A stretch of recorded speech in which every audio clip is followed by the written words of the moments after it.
Hello students, अभी तक हमने पढ़ा कि रिफ्लेक्शन क्या होता है, bouncing back to the same medium, और इसी में आगे हम पढ़ रहे थे स्फेरिकल मिरर्स के बारे में। तो स्फेरिकल मिरर्स के बारे में हमने पढ़ा कि एक ऐसा ग्लास स्फीयर जिसको एक तरफ से किसी भी एक साइड से हम सिल्वर पॉलिश कर दें तो वो क्या बन जाएगा, एक स्फेरिकल मिरर। अब ये स्फेरिकल मिरर कितने टाइप के होते हैं ये हमने पढ़ा था, कन्वेक्स और कंकेव मिरर। अब इनके प्रिंसिपल फोकस के बारे में हम जानते हैं। तो एक प्रिंसिपल फोकस हमारा नेक्स्ट हेडिंग होगा, प्रिंसिपल फोकस।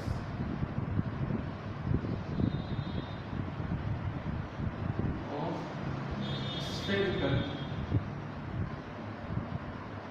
mirrors, ये प्रिंसिपल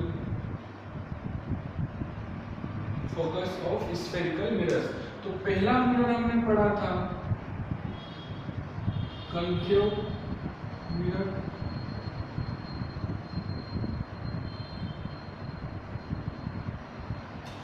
कंकेव मिरर को के इस पॉइंट को हमने बोल दिया था ज्योमेट्रिकल सेंटर को पोल, और जिस स्फीयर का ये एक पार्ट है उस स्फीयर के सेंटर को बोल दिया था सी, सेंटर ऑफ कर्वेचर।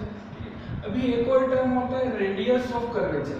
तो रेडियस ऑफ कर्वेचर क्या होगा, सेंटर से पोल की जितनी डिस्टेंस होगी, सेंटर ऑफ कर्वेचर और पोल के जितनी बीच में जितनी डिस्टेंस होगी उसे बोला जाएगा रेडियस ऑफ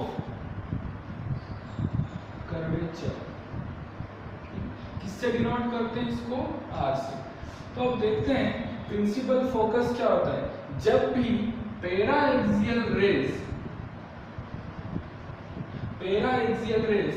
किसी मिरर से टकराए, पैरा एक्सियल रेज किसी मिरर से टकराए और टकराने के बाद प्रिंसिपल एक्सिस के जिस पॉइंट से ये क्रॉस होती है उसे बोल दिया जाता है principal focus of spherical mirror.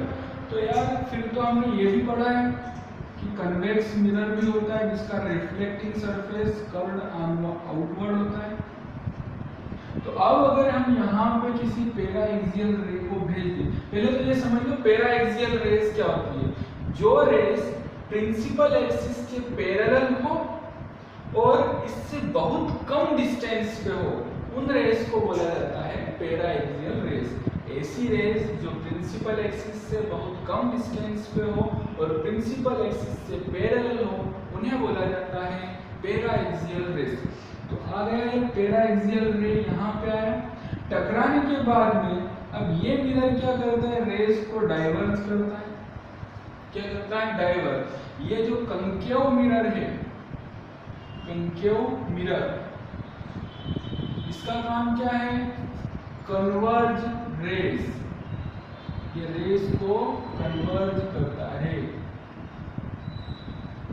और ये वाला मिरर कौन सा है, कन्वेक्स मिरर। ये रेज को क्या करता है, डाइवर्ज। एक कन्वर्ज करता है, डाइवर्ज करता है। मेरा क्वेश्चन ये है कि जब रेज पैरा एक्सियल रेज किसी स्फेरिकल मिरर से टकराने के बाद जिस पॉइंट से गुजरे प्रिंसिपल एक्सिस पे, उस पॉइंट को बोला जाता है प्रिंसिपल फोकस। तो अब इसका प्रिंसिपल फोकस कहाँ होगा, है ना।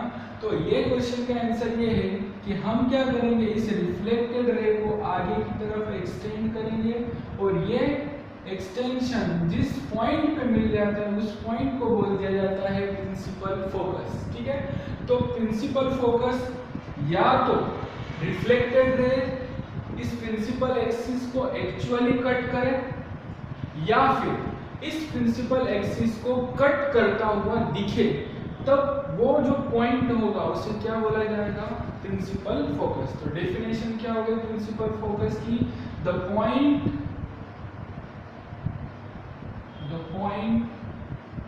On principal axis where a parallel beam of light meet or appear to be meeting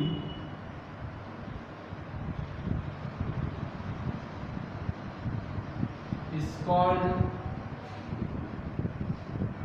principal focus. ये हो गया प्रिंसिपल फोकस का डेफिनेशन। अब प्रिंसिपल फोकस को डिनोट किससे करेंगे? It is denoted by small f। अभी f और r के बीच में कुछ रिलेशन होता है। अच्छा, ये अगर स्फीयर कंप्लीट करे, इससे स्फीयर कंप्लीट करे तो इसका सेंटर किधर आएगा? इस तरफ। अब यहाँ पे अगर सेंटर हुआ तो पोल और सेंटर ऑफ कर्वेचर के बीच की डिस्टेंस यहाँ पे क्या होगी? r। इसे क्या बोला जाएगा? Radius of curvature. तो f और r के बीच में जो रिलेशन होता है वो क्या होता है? f = r/2। फिर इसका डेरिवेशन जो होता है कहाँ से आता है ये हमें डेरिवेशन से हम समझ सकते हैं, पर अभी आप लोगों को केवल यही इंफॉर्मेशन रखना है। f किसके इक्वल होता है? r/2 के इक्वल। अब डायरेक्ट क्वेश्चन क्या पूछा जाता है? एक स्फेरिकल मिरर का रेडियस ऑफ कर्वेचर 40 सेंटीमीटर है, तो इसका फोकस कितना होगा? तो क्या करोगे? हम जानते हैं कि f क्या होता है? r/2। तो f हो जाएगा 40/2। 2 से 40 कट गया, कितना आया? 20 सेंटीमीटर। तो 20 सेंटीमीटर क्या हो गया इसका? Focal length. इसे क्या बोला जाता है? फोकस और पोल के बीच की जो डिस्टेंस होती है उसे क्या बोला जाता है? Focal length. Focal length. इसकी फोकल लेंथ कितनी हो जाएगी भाई? 20 सेंटीमीटर। समझ पाए क्या? प्रिंसिपल फोकस, फोकस से पोल की डिस्टेंस, प्रिंसिपल फोकल लेंथ, और फोकल लेंथ किसके इक्वल होती है? r/2 के इक्वल। अब यहाँ तक पढ़ने के बाद में हम कुछ रूल्स पढ़ते हैं, रे डायग्राम बनाने के कुछ रूल्स।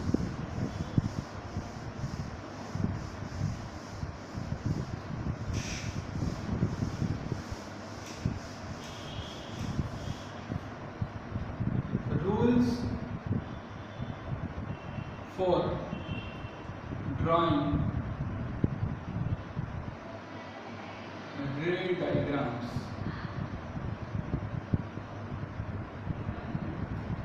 रे डायग्राम बनाने के कुछ रूल होते हैं। देखो, अभी अगर कोई कंकेव मिरर है, ये इसका प्रिंसिपल एक्सिस है, ये इसका पोल है, तो जो भी पैरेलल बीम ऑफ लाइट आएगा वो हमेशा कहाँ से पास होगा भाई? फोकस से।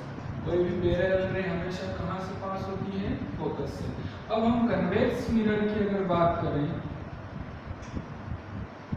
कन्वेक्स मिरर, यहाँ पे अगर पैरेलल रे आई तो ये कैसे जाएगी? ऐसे जाएगी कि ऐसे प्रतीत होगी ये कहाँ से जा रही है? फोकस से जा रही है। फोकस से जाती हुई दिखेगी, एक्चुअल तो फोकस से पास नहीं हो सकती। अगला रूल क्या होगा? ये तो फर्स्ट रूल हुआ रे डायग्राम ड्रॉ करने का। दूसरा रूल क्या होगा? अगर कोई रे पोल पे गिरती है,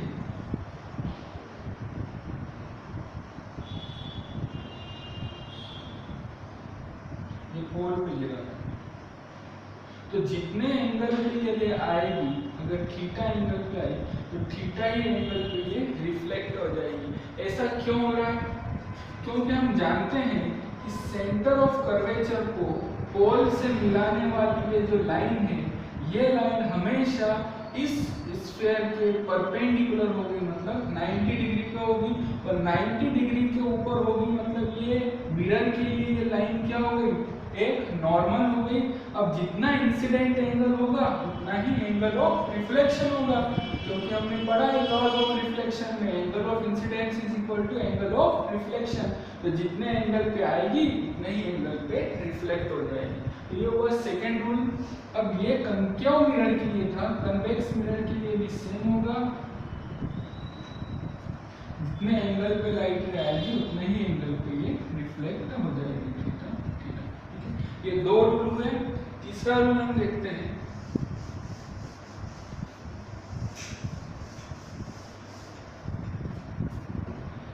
अगर किसी कंकेव मिरर के ऊपर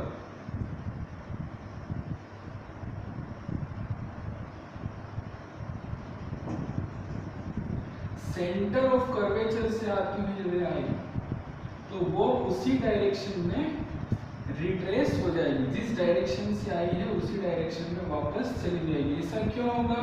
क्योंकि सेंटर ऑफ कर्वेचर को इस स्फीयर से मिलाने वाली लाइन हमेशा यहाँ पे कितना एंगल बनाएगी?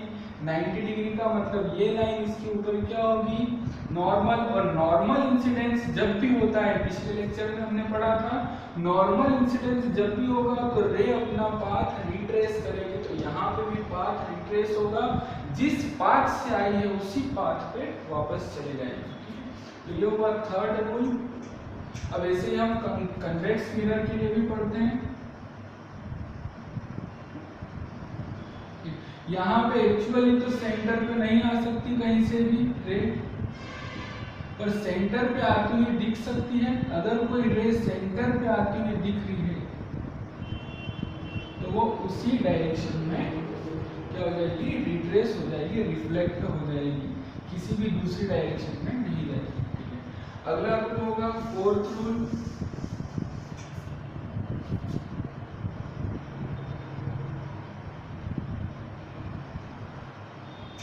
फोर्थ रूल है, अगर कोई रे फोकस से आ रही है तो वो क्या हो जाएगी? पैरेलल हो जाएगी इस प्रिंसिपल एक्सिस के। अगर कोई रे फोकस से आती हुई इस मिरर से टकराती है तो ये क्या हो जाएगी? प्रिंसिपल एक्सिस के पैरेलल। ठीक है, अगला अगर इसमें बात करें तो अगर फोकस पे आती हुई दिखेगी रे, कहाँ पे आती हुई? फोकस पे आती हुई, तो ये रे क्या हो जाएगी? पैरेलल हो जाएगी प्रिंसिपल एक्सिस के। ये सारे रूल्स हुए। जब भी हम रे डायग्राम ड्रॉ करेंगे तो किन किन रूल्स को हमें फॉलो करना है, वो ये सारे रूल्स हैं। अब हम रे डायग्राम ड्रॉ करते हैं। डिफरेंट पोजीशन पे रखेंगे किसी भी ऑब्जेक्ट को किसी मिरर के सामने। अब क्या कैसा इमेज बनेगा उसके बारे में हम डिस्कशन करते हैं। ठीक है, तो अगला होगा रे डायग्राम्स। अगला टॉपिक हमारा है रे डायग्राम्स। रे डायग्राम बनाते हैं हम फर्स्ट किसके लिए बनाना है? हमें कंकेव मिरर के लिए। कंकेव मिरर के लिए रे डायग्राम बनाते हैं। तो कंकेव मिरर सबसे पहले बना लो। ये हो गया कंकेव मिरर हमारा, ये हो गया इसका प्रिंसिपल एक्सिस, और जिस पॉइंट पे प्रिंसिपल एक्सिस में कट किया वो हो गया पोल, और इसी पे ये पॉइंट हो गया सेंटर ऑफ कर्वेचर। और इन दोनों के बीच में क्या आ जाएगा? फोकस। बीच में क्यों होगा? क्योंकि इन दोनों के बीच की डिस्टेंस r, और f क्या होता है? r/2, तो f किधर आ जाएगा? इन दोनों के बीच में। अब हम डिफरेंट पोजीशन के लिए हम ये देखते हैं कि इमेज कहाँ बनती है अगर कंकेव मिरर के सामने किसी ऑब्जेक्ट को रखा है। तो पहला हम ऑब्जेक्ट को रखते हैं, फर्स्ट केस होगा when object is placed eight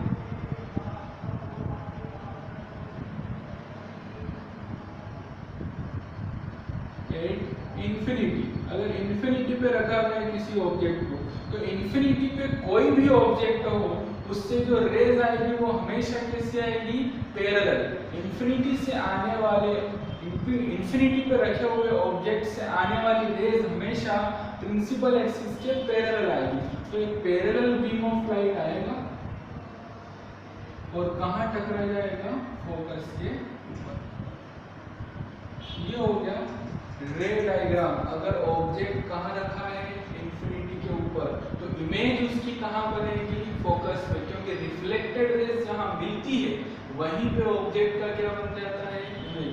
क्योंकि पैरेलल है रेज तो आके फोकस में मिलेगी, इसलिए इमेज भी कहाँ बनेगा? फोकस के ऊपर। तो इमेज जो बनेगी उसके बारे में हम क्या बोल सकते हैं? इमेज बनेगी एट फोकस। कैसी बनेगी? रियल बनेगी या वर्चुअल? हम जानते हैं रिफ्लेक्टेड रेज जहाँ कन्वर्ज होती है, अगर रिफ्लेक्टेड रेज कन्वर्ज हो तो वहां पे कैसा इमेज बनता है? Real image. कल मैंने बताया था आप लोगों को कैसी इमेज बनेगी, रियल इमेज। अच्छा, अगर हम बात करेंगे इन्वर्टेड होगी या इरेक्ट होगी तो इसके बारे में अभी कुछ भी नहीं बता सकते, पर ये बहुत छोटी इमेज है। जो भी ऑब्जेक्ट रखा है उसका कैसा इमेज बन रहा है, पॉइंट इमेज। इसलिए हम बोलेंगे कि जो इमेज है वो हाईली डिमिनिश्ड है।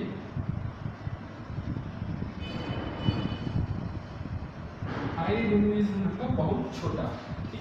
अब ये हो गया जब ऑब्जेक्ट को कहाँ रखा है हमने, इंफिनिटी पे।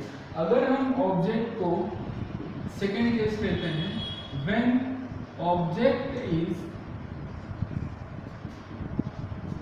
Placed between infinity and centre of curvature.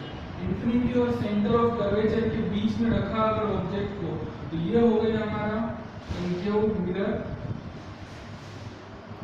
यहाँ पे हो गया इसका सेंटर ऑफ कर्वेचर, यहाँ पे हो गया इसका पोल और यहाँ पे हो गया इसका फोकस। तो यहाँ पे अगर ऑब्जेक्ट को रखा है, ये ऑब्जेक्ट, तो ऑब्जेक्ट से जो रे निकलेगी, इस टिप से जो रे निकलेगी वो कैसी जाएगी, अभी बहुत सारी रेज निकलेगी, इधर भी निकलेगी, इधर भी, इधर भी, इधर भी, पर हमें कौन सी वाली रेज लेना है जो कि हमें नॉन है, जिनका हम रे डायग्राम बनाना जानते हैं, जिनके रूल्स ऑफ ड्राइंग रे डायग्राम में हमने पढ़ा है, जिनके बारे में। ठीक है, तो हमने किसके बारे में पढ़ा है, पैरेलल रे के बारे में पढ़ा है। एक रे यहाँ से पैरेलल लेके जाते हैं। अब पैरेलल रे कहाँ से पास होगी भाई, फोकस से पास होगी, तो फोकस से पास करवा दिया। अब और कौन सी रे के बारे में जानते हैं, तो इस रे के बारे में जानते हैं कि सेंटर ऑफ कर्वेचर से जो रे जाएगी वो उसी पाथ पे वापस आ जाएगी, तो ये वाली रे के बारे में जानते हैं। अब ये भी रिफ्लेक्टेड रे और ये भी रिफ्लेक्टेड रे। रिफ्लेक्टेड रे जिस पॉइंट पे मिलती है वहां पे क्या बन जाती है, इस टिप की इमेज, और बेस तो वही होगा जहां पे इसका एक्सिस है। तो ये बन गया इस ऑब्जेक्ट का इमेज। ठीक है, तो समझ में आया कैसे ड्रॉ किया हमने रे डायग्राम। अब हम पढ़ते हैं इसकी इमेज की क्या क्या नेचर होगा। इमेज पहला, इमेज कहाँ बनेगा, इमेज बनेगा between centre of curvature and focus. Image बनेगा कहाँ, सेंटर ऑफ कर्वेचर और फोकस के बीच में। दूसरा इसके बारे में क्या बोल सकते हैं कि जो रे होगी, रेस क्या हो रही है, रिफ्लेक्टेड रेस कन्वर्ज हो रही है। रिफ्लेक्टेड रेस कन्वर्ज होती है जिस पॉइंट पे, तो इस इमेज को क्या बोला जाएगा, when reflected rays converge the image will be real. तो यहाँ भी इमेज कैसा बनेगा, रियल। ठीक है, और क्या बोल सकते हैं, बड़ा होगा या छोटा होगा, तो यहाँ पे जो इमेज बनेगा वो कैसा बनेगा, छोटा। इमेज बनती है वो डिमिनिश्ड। ठीक है, अभी इन्वर्टेड बनेगी या इरेक्ट बनेगी, ये ऑब्जेक्ट कैसा रखा है, ऐसा, तो इमेज कैसा बना, उल्टा। तो इसे क्या बोलते हैं, image inverted. Image is inverted, उल्टा इमेज बनेगा। ठीक है, तो जब ऑब्जेक्ट को इंफिनिटी और सेंटर ऑफ कर्वेचर के बीच में रखते हैं तो उनकी ये नेचर होते हैं, सेंटर और फोकस के बीच में रियल बनेगा, डिमिनिश्ड बनेगा, और साथ में क्या होगा, इन्वर्टेड होगा। अगला केस लेते हैं, अभी कहाँ से लाए, इनफाइनाइट से कहाँ तक लिया है, यहाँ तक। अब कहाँ पे रखते हैं, सेंटर पे रखते हैं। When object is placed at C, centre of curvature, तो जब सेंटर ऑफ कर्वेचर पे रखेंगे तब देखो क्या होगा, यहाँ पे रखा हमने ऑब्जेक्ट को, तो क्या क्या नॉन है हमने, जब रे पैरेलल जाती है तो वो कहाँ से पास होती है भाई, फोकस से, और जब रे पोल पे जाएगी तो वो उतने ही एंगल पे रिफ्लेक्ट हो जाएगी। अगर उतने ही एंगल पे रिफ्लेक्ट होगी तो मिलेगी कहाँ इस रे को, जहाँ पे इसका सेंटर ऑफ कर्वेचर, जस्ट जहाँ, अगर ऑब्जेक्ट को मैंने सेंटर ऑफ कर्वेचर पे रखा तो इमेज भी कहाँ बनती है, सेंटर ऑफ कर्वेचर पे। ये इंसिडेंट रेस और ये रिफ्लेक्टेड रेस कहाँ पे आके मिलेगी, जस्ट सेंटर ऑफ कर्वेचर के नीचे। तो इमेज के बारे में क्या बोलोगे आप लोग, एक तो इमेज होगी वो कहाँ बनेगी, एट सी। अगर when object is placed at C, तो इमेज भी कहाँ बनेगी? At C. अब कैसी बनेगी? रियल या वर्चुअल? तो रिफ्लेक्टेड रेज यहाँ पे क्या हो रही है? कन्वर्ज हो रही है, तो फिर से इमेज कैसा बनेगा? रियल। अब देखो छोटा बनेगा या बड़ा बनेगा? छोटा भी नहीं बनेगा और बड़ा भी नहीं बनेगा, कैसा बनेगा? सेम साइज का। इमेज क्या बनेगी? सिमिलर साइज का होगा, सिमिलर साइज का। अब ये इरेक्ट है या इन्वर्टेड है? ऑब्जेक्ट कैसा रखा था? ऐसा। इमेज कैसा बना? ऐसा उल्टा। तो इमेज कैसी होगी? इन्वर्टेड। तो जब सेंटर ऑफ कर्वेचर पे रखते हैं तो इमेज जो होता है वो सेम साइज का बनता है, रियल बनता है और इन्वर्टेड बनता है, और वहीं पे बन जाता है जहां पे हमने ऑब्जेक्ट को रखा है। तो ये सारा नेचर होगा इमेज के बारे में। हमने थर्ड केस ये पढ़ लिया। अब फोर्थ केस कहां तक आ गए? इन्फिनिटी पे रखा, इन्फिनिटी और सेंटर ऑफ कर्वेचर के बीच में रखा। अब सेंटर ऑफ कर्वेचर के बीच में रखा, और अब कहां रखेंगे? फोकस और सेंटर ऑफ कर्वेचर के बीच में। तो जब फोकस और सेंटर ऑफ कर्वेचर के बीच में रखेंगे तब क्या होगा?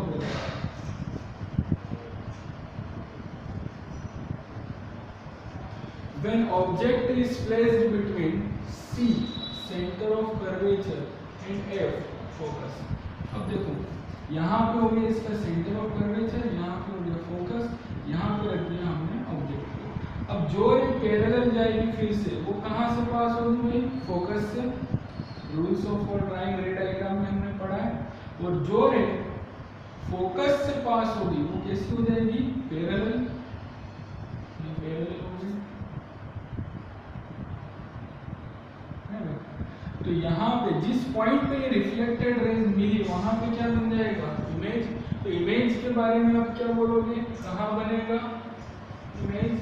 बिटवीन इंफिनिटी एंड सी। कहाँ बनता है इमेज? इंफिनिटी और सेंटर ऑफ कर्वेचर के बीच में। अगला, इमेज इन्वर्टेड है या इरेक्ट है? तो इमेज तो इन्वर्टेड है, ऑब्जेक्ट सीधा था तो उसका इमेज कैसा बना है? उल्टा। तो इमेज क्या हो गया? इन्वर्टेड। तीसरा, इसके बारे में पूछता है कि रियल होगा या वर्चुअल होगा? तो रिफ्लेक्टेड रेज यहाँ क्या हो रही है? कन्वर्ज। जब रिफ्लेक्टेड रेज कन्वर्ज होगी तो क्या होगा? इमेज रियल होगा। तो यहाँ पे इमेज बनेगा रियल। और क्या पूछेगा? बड़ा होगा या छोटा होगा? तो ऑब्जेक्ट छोटा है और इमेज बड़ा है, इसलिए हम बोलेंगे इमेज इज मैग्नीफाइड। बड़ा है मतलब मैग्नीफाइड, तो छोटा है मतलब डिक्रीज्ड। तो यहाँ पे हमने पढ़ा कि व्हेन ऑब्जेक्ट सेंटर और फोकस के बीच में हो तब इमेज कहाँ बनता है। अगला केस लेते हैं, when object is placed at focus. पहले कहाँ रखा? इंफिनिटी पे, फिर इंफिनिटी और सेंटर ऑफ कर्वेचर के बीच में, फिर सेंटर ऑफ कर्वेचर में, फिर सेंटर ऑफ कर्वेचर और फोकस के बीच में। अब यहाँ पे रखते हैं फोकस पे। तो when object is placed eight F, तो एफ फोकस पे रखेंगे तब क्या होगा वो देखते हैं।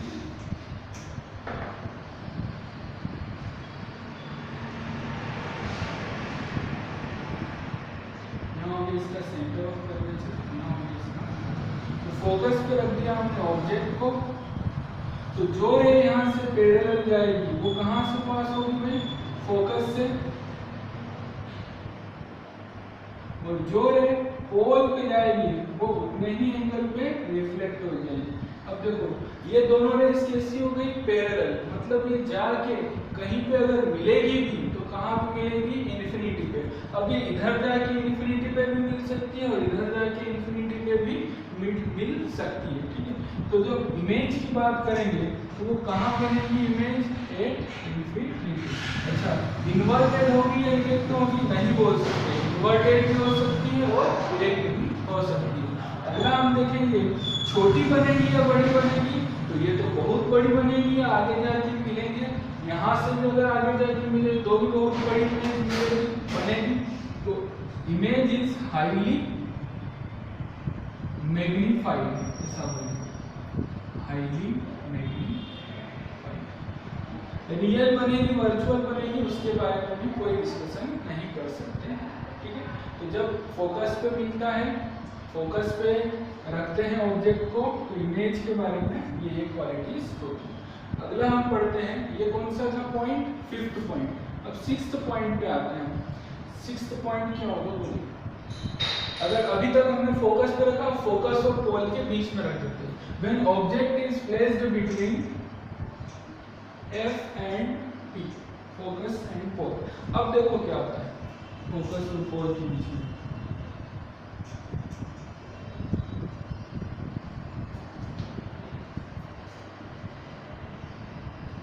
तो फोकस यहाँ पे होगा और पोल,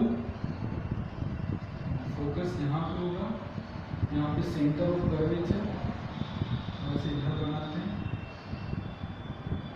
और ये फोकस और पोल के बीच में रख दिया हमने ऑब्जेक्ट को। तो अब हम जानते हैं जो रे पैरेलल जाएगी वो कहाँ से पास होगी, फोकस से, और जो रे पोल को गिरेगी वो उतने ही एंगल पे रिफ्लेक्ट हो जाएगी। तो अब इन रेस को, अभी एक्चुअल ये रेस कहीं जाके मिल सकती है क्या, नहीं मिल सकती। तो अब क्या करेंगे, इन रेस को पीछे की तरफ एक्सटेंड करेंगे। तो करो एक्सटेंड, देखो ये किया एक्सटेंड, इसको ऐसे एक्सटेंड किया, यहाँ पे क्या बन गया हमारा इमेज। जहाँ पे एक्सटेंशन पॉइंट मिलते हैं वहां पे क्या बन जाएगा, इमेज। अब ये इमेज कहाँ बन रही है, भाई मिरर के पीछे बन रही है, मिरर के पीछे बन रही है। तो यहाँ पे क्या लिखेंगे, कहाँ पे बनती है, behind the mirror.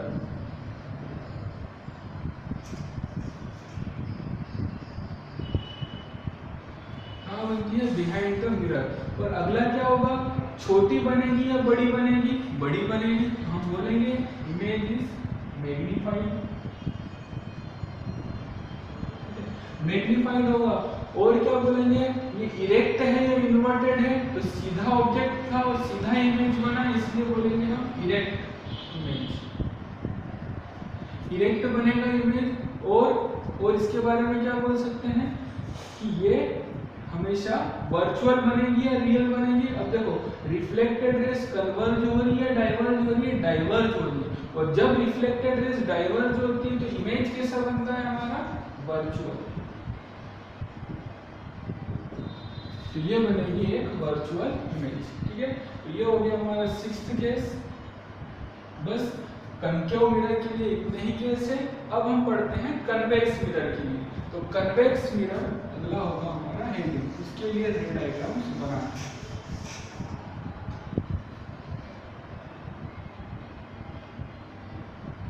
Convex mirror में केवल दो ही केस होंगे। First, when object is placed at infinity, जब ऑब्जेक्ट को इंफिनिटी पे रखा गया है। तो कन्वेक्स मिरर कैसा दिखता है, ये हमने मिरर का डायग्राम बनाया। ये होगा इसका प्रिंसिपल एक्सिस, ये होगा इसका पोल, और जिस गोले से इसको काटा है उसका सेंटर किधर होगा, इधर, इसलिए सेंटर ऑफ कर्वेचर इधर। सेंटर ऑफ कर्वेचर और पोल के बीच में क्या आ जाएगा, फोकस। तो जो अगर ऑब्जेक्ट को हमने इंफिनिटी पे रखा है, इंफिनिटी पे रखा है, तो जो भी ऑब्जेक्ट इंफिनिटी पे होता है उससे जो रेज आती है वो हमेशा कैसी आती है भाई, पैरेलल। तो यहाँ से हमने पैरेलल रेज निकाली। अब पैरेलल रेज जो होगी वो हमेशा रिफ्लेक्शन के बाद में कहाँ से पास होना चाहिए, फोकस से। यहाँ पे तो डाइवर्ज हो जाएगी रेज, डाइवर्ज हो जाएगी तो क्या होगा, फोकस से जाती हुई दिखेगी। तो फोकस से जाती हुई रेज को हम बता देते हैं, यहाँ से ये फोकस हो गया, यहाँ से पास होती हुई, और यहाँ से ये रे गई, और यहाँ से ये पास हुई। तो इमेज के बारे में क्या बोलेंगे, इमेज फिर से कहाँ बना है, फोकस के ऊपर।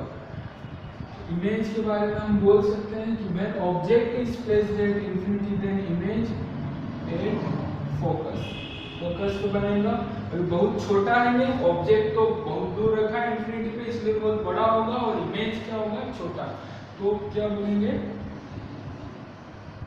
Highly diminished. एक तो ये हो गया। और हाईली डिमिनिश्ड के अलावा क्या होगा, फोकस पर बना है इमेज। अच्छा, ये जो रिफ्लेक्टेड रेज है कन्वर्ज हो रही है, डाइवर्ज हो रही है, डाइवर्ज हो रही है। जब रिफ्लेक्टेड रेज डाइवर्ज होती है तो इमेज कैसा बनता है भाई, वर्चुअल। तो इमेज के बारे में बोलेंगे एक इमेज वर्चुअल बनेगा। और इन्वर्टेड इरेक्ट के बारे में कोई भी यहाँ पे चर्चा नहीं कर पाएंगे, ठीक है। तो ये हो गया जब ऑब्जेक्ट को कहाँ पे रखा, इन्फिनिटी पे, किसके सामने, एक कन्वेक्स मिरर के सामने। अब इन्फिनिटी और पोल के बीच में अगर किसी पॉइंट पे हो, मतलब किसी फाइनाइट डिस्टेंस पे रखा गया हो, तब क्या होगा, when object is placed between infinity and pole। तो देखो क्या होता है, ये कोई कन्वेक्स मिरर, ये हो गया इसका प्रिंसिपल एक्सिस। अब जिस गोले से इसको काटा है उसका सेंटर आएगा इधर, फोकस आएगा इधर। यहाँ पे अगर किसी ऑब्जेक्ट को रखा है तो जो रे पैरेलल जाएगी वो कहाँ से जाती हुई दिखेगी, फोकस से, यहाँ से फोकस से जाती हुई बता दो इसमें।